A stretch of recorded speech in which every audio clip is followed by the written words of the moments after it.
Belaunaldirik prestatuena garela esaten dute. Eta gaur, frogatzea dagokigu. Erronkak onartzea, urratsak ematea, Donostiaren etorkizuna eraikitzea.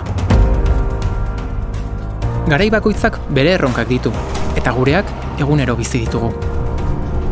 Etxe bizitza eskuratzeko zailtasunak, bizikidetza eta segurtasuna, enplegu duina, osasuna, turismo jasangarria, eta mundu globalizatuan gure nortasuna defendatzea.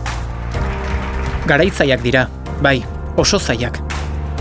Baina ilusioz nator, erronka horiei gogoz eta kemenez heltzeko asmoz. Hiri honek gutxiago ez du merezieta, eskerrik asko. Ez gara hutsetik hasiko. Hiri hau amestu zutenen, ahaleginari esker ari gara aurrera egiten. Kulturretxeak, kiroldegiak, bidegorri sareak, edo Zurriola hondartza.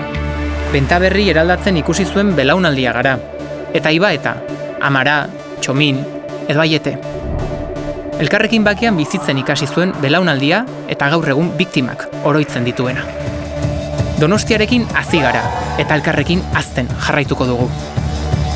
Garai berri bat da hau, ordenagailu kuantikoa, minbizia sendatzeko protonterapia, hiriko mugikortasuna eraldatuko duen topo berria, urumea berroneratzea, kalitateko merkataritza, gastronomia, eta dagoeneko euskal kultura sorkuntzaren hiriburu den Donostia. Bizi, lan egin, gozatu eta zaindu. La calidad de vida del Pila Donostiara.